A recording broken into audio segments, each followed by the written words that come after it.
In which case we'll move on to the second round of main speeches. And speaking on proposition is Dr. Singh. Singh is the Professor of Creative Writing and Inclusion in the Arts at the London Metropolitan University. She's the author of 3 critically acclaimed novels, and her essays, short stories and columns are published worldwide in key journals, anthologies and media outlets. She's the founder of the Jhalak Prize for Book of the Year by a Writer of Colour, the Jhalak Children's and Young Authors Prize, and the Jhalak Art Residency. She's currently finalising a monograph on Indian cinema, as well as a collection of short stories examining aspects of armed conflict over the past century. Sunny, the floor is yours. Good evening. Delighted to be here and very sad not to be in the chamber with you. Every time I receive such invitations, I'm always reminded that there are corridors of power and wealth that a woman of color, from a migrant woman of color, from a former colony, from a part of India which was deliberately impoverished for decades by the British Empire in the aftermath of 1857 uprising. From a village where the British Army was deployed even during the Second World War, and not just any unit, but an artillery unit, although not a shell was fired, has very few rights and abilities to step into such chambers, even today. So to be here is an honor. It is also a strange enterprise in trying to speak. And for that reason, I wanted to think about how we consider this motion. Should this House stop talking and start listening? My answer for that is yes, it should. Partly because I will start by reminding you that Cambridge Union as a debating society is built on 3 pillars: on empire, on slave trade, and genocide. That is the wealth that builds that chamber. And to quote Brian Stevenson, or perhaps to paraphrase Brian Stevenson, the opposite of wealth is not poverty, it is injustice. The opposite of power is not powerlessness, it's injustice. And this is where we need to start when we consider start talking about racism. This House is built on injustice. It's sustained by injustice. Most of you there, most people who have perhaps walked through that chamber and participated in such debates have possibly not had to spend days in preparation, not just intellectually in considering what we are planning to say, but building up the courage to speak in a chamber that has historically marginalized and excluded some of us, and that continues to marginalize and exclude some of us. And I think this is really crucial that we start thinking about what it means when we position free speech in a superficial, simplistic way, where everyone somehow not only has the legal right, but the power and ability to speak. So when I say this House must stop talking, I want those with privilege, with white privilege, with class privilege, with gendered privilege, with sexual privilege. I want these people to stop and pay attention and to listen to what is being said, not to take the mic and hold forth, not to respond by questions or dismissals because something that is said makes us uncomfortable. It struck me even as I spoke that by mentioning white privilege, I may now be breaking the law. And if those, it may, of course, we could argue that that is not truly breaking the law. There isn't a law, there won't be legal action against me, or indeed anyone else in this house for the moment. But the fact is, such statements uttered from papers and TV channels send out shivers. They put a damper on any idea of free speech. When these are statements issued from the parliament by a cabinet minister, that chill that goes through us is worse.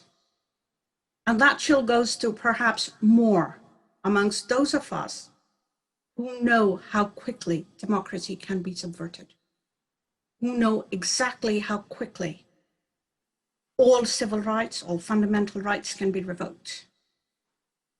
We often talk about our political moments. The standard one, when I was a child, the grown-ups would ask, where were you when Kennedy was assassinated? Where were you when Mahatma Gandhi was assassinated? My moment was, as a child, realizing that the Prime Minister of India had imposed a state of emergency onto an entire country, suspended all civil rights, packed jails with people who were dissidents, packed jails with people who perhaps had done very little, but been student union leaders, just students, outspoken ones. India is living through a different kind of a regime, but some of those actions are still very familiar.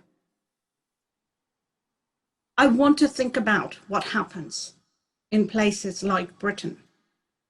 And this is why the House must stop and listen to someone like me. Do I call the police when something goes wrong?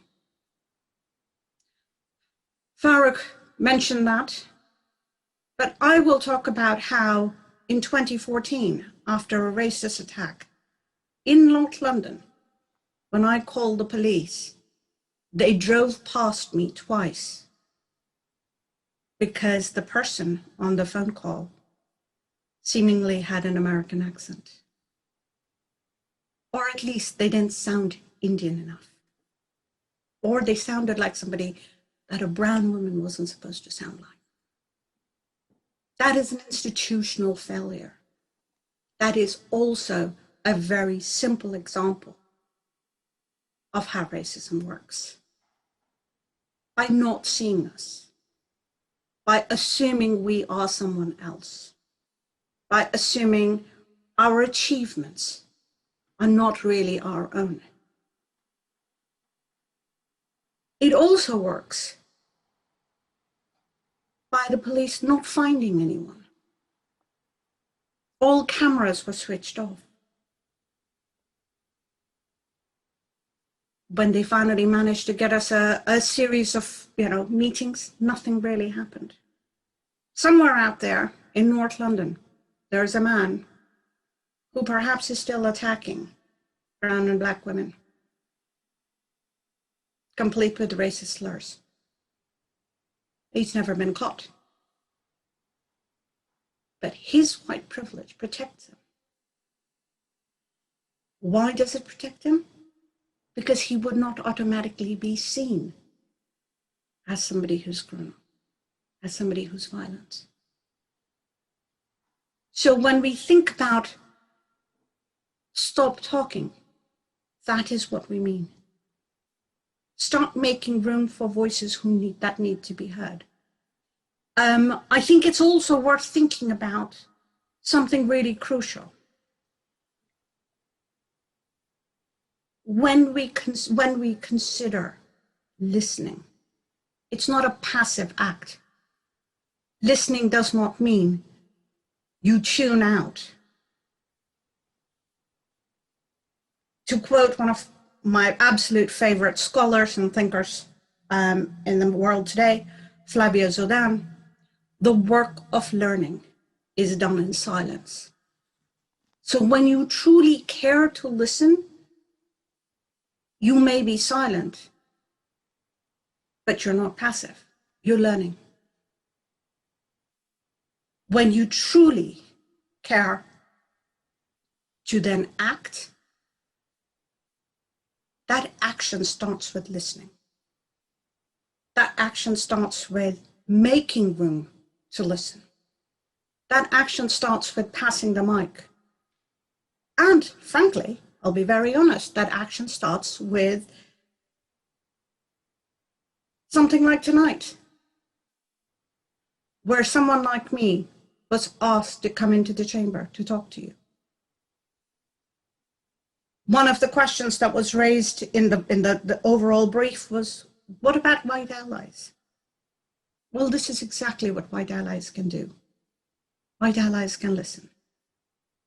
White allies can talk to each other, to other people. White allies have specific roles. One of the biggest ones is to amplify the voices that find it hard to overcome the many, many, many barriers, institutional, structural ones, of race, of gender, of class, of history, of ability, and many, many things that we must overcome in order to even start to speak. At protests, white allies have a role. Alice Walker once talked about how the role was to put their bodies between us and the institutions of violence. The role of allies who are in the chamber today is a little bit of understanding what this entails. You may not physically put your bodies, but you can put your resources, your expertise, yes, your privilege, in service of those who are on the absolute firing line, who are right at the start, right at the tip of it.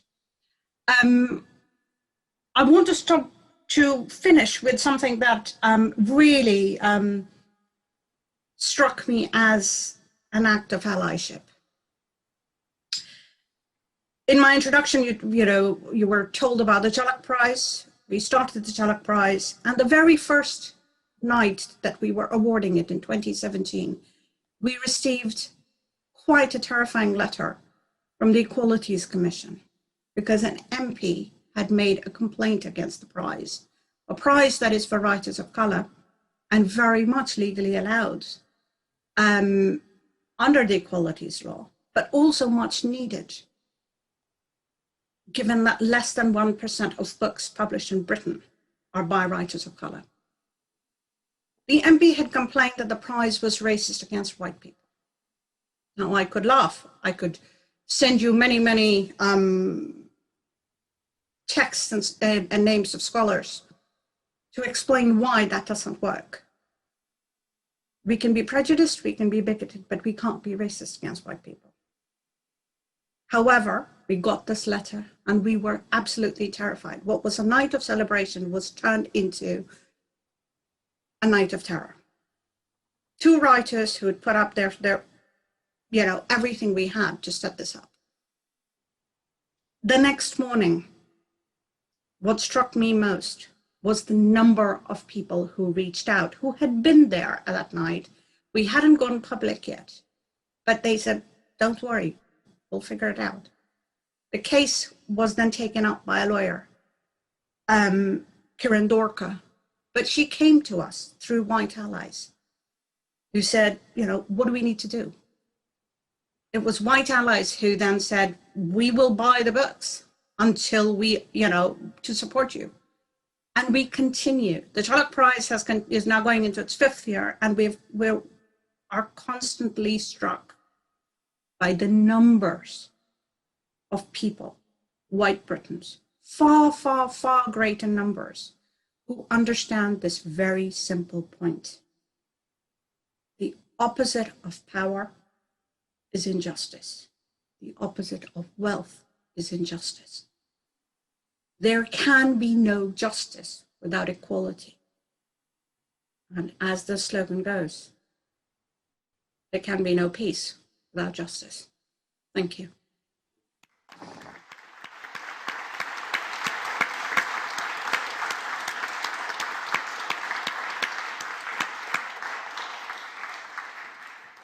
Thank you very much, Sunny.